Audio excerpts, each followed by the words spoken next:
Jimmy D, 7:34 a.m. You're getting it early. I like it. How would I explain requesting more salary if provided an offer and gave a range to the manager since it needed approved? It needed to, I'm assuming, to be approved. Should I emphasize my skills? The position would not help make money. Okay, wait, a couple of things here. And I want to understand, I'm not entirely sure if this is an existing position that you have. How would I explain requesting more salary if provided an offer and gave a range? Let's assume, for sake of argument, that you actually mean a new job, new salary. You gave a range to the manager and it needed to be approved. So I wish I would be able to nail down a few of these more specifically, because I would tell you how I would do this. Let me speculate and then go with what I think this means.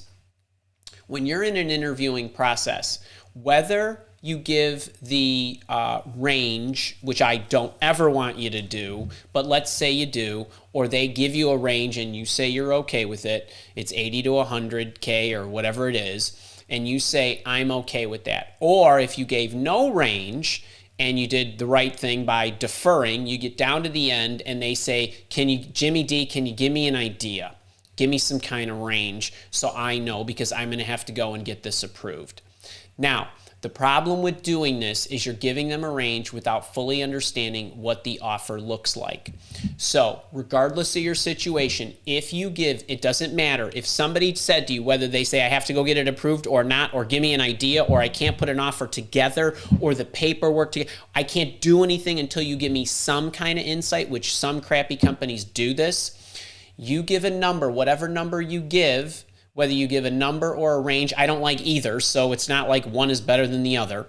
Give them whatever you want. They're going to go off. They're going to do whatever they need to do, and they're going to come back and they're going to say, hey, we approved it. We got 90 right in the middle there. Is this good for you? And you're going to look at the offer. Once you get all the paperwork, to me, that's new information, meaning you have more information now. And anytime new information is introduced in any kind of discussion, dialogue, approach, project, you name it, salary negotiation, anytime new information is introduced, you now have the right to change your mind, or change your opinion, or change your range in this case. So what I would say there is, okay, I gave you the best I could based on what I knew, and I gave you that 80 to 100 range. I know you came back within that range, but I've now had a chance to look through the offer. I have some questions about the details of the offer. You go through and you ask your questions, be very explicit, and make sure you understand everything. This is the salary. How is it paid? This is the bonus. When is it paid? What was the bonus last year for people on my team? What affects my bonus this year? You go through all your questions, every single thing that you could possibly get a grain of information on. Once you have all that, you say, okay, I now have a thorough understanding of what's included and how all this works. And based on this information that I now understand, and I've given some thought to what this position is going to entail, the value I'm going to add, and so on, right? So you have to come to the table with, you said, should I emphasize skills? It isn't your skills so much in the negotiation part as it is your ability to show them the value you're going to create. Let me be really specific here. Your skills are your features. Okay, they're your product features. You should have had an opportunity to demonstrate those in the interviewing process, and they made an assessment of what they thought your features were worth, and they put a number together. Okay, it would be like me trying to sell you my job search coaching program, and the only thing I was leaning on were my super duper skills at putting together a training course that helped you with your job search, helped you with your resume writing, helped you with your interviewing, and so on. And if I really only impress this upon you, it's only going to be worth so much. But if I can show you how your life is going to transform, what this could mean to you in a percentage of increase of salary or comp, or what future value you will have. You're going to have a better life. Your husband, your wife, your spouse, your partner, your kids, everybody's going to love you more. You're going to have more free time. You're going to have more of this. Right? I'm trying to show you the future state, and then I want to argue about what that future state is worth to you. That's the value. Not my skills, not what I cost, but what it's worth to you. And then how much you would invest in that, pay for that, or whatever it might be. You need to do the same thing with your negotiation, is you need to lead them forward and show them, by me working here, this is what's going to happen to you. And I'm able to do that because of my skills and experience, which I demonstrated in the interviewing process. Now, if you really smoked the interviews, you already did some of this by showing them the future value you're going to create. So when you go to a counteroffer, it's, I now understand your full package. The healthcare costs a little more than I thought. The bonus isn't guaranteed like I thought. Fine, all that's fine. It's all new information. I'm now looking in truly what the value's going to be. The two of those get melded together into a counteroffer discussion, and you make your case. And what I like to say, kind of the language I like, is, I now understand this. I'm of lucid mind, right? I know, and I wanna give you my counter. You don't use that language, but basically, I now understand this.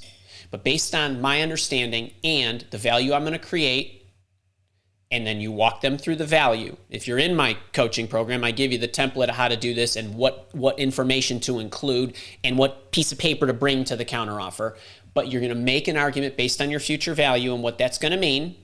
And then you ask them to put together a package that helps you achieve a certain level of compensation.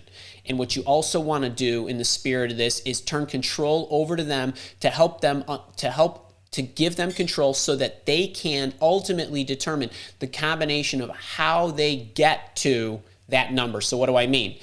You say, I want 150,000. Well, that could be 120 in base. It could be some form of a sign-on bonus. It could be some form of a back-end bonus. It could be some form of bonuses you pay along the way. It could be an extra stipend for this. It could be other things, and you're open to how they would achieve that based on if you're going to achieve the value that you've identified for them. That's what you need to lean on. And it isn't, you said the position would not help make money. Everything helps make money. Just because you're not in a sales role or a marketing role or whatever, are you an engineer that optimizes the product? Are you able to sell more products because it's more efficient? Are you able to manufacture the pieces and the widgets that go into the product because you came up with something that saved money here? You're making profit. It isn't about generating top line. Everybody does something to contribute to profit. The HR person who creates a development model that makes the employees happier, makes them do their job better, ultimately makes it do it faster, ultimately helps the company make money or save money, kind of thing. There's always some relationship. So, Jimmy D, I love this question. That's philosophically how I think about it. Structurally, in inventory of components, I think you need to go in that. And the way I think you need to approach it when you get down to asking and making the ask for more money. All right. I always seem to spend a little more time on the first question of the day. I love that question, but I think that's a very powerful one, and I'm assuming you meant a new job offer. I hope that was the case, but even if it was an existing position that you have where you're getting a promotion or you're asking for a pay raise, I'd still go about it the same way. All right, that was a great one to kick us off. Jimmy D, I don't know who you are, but just because that was such a good question and I'm in such a good giving mood today, Kara, Jimmy D, I would like you to email support@milewalk.com, and I would like you to say to Kara, hey, I'm Jimmy D at the YouTube show, and Andy said I could have any one of the $300 courses on your website. What are my options? Or if you have something from us, you tell her what you have or who you are, and she will figure it out, and we will give you something for kicking us off with such a great question.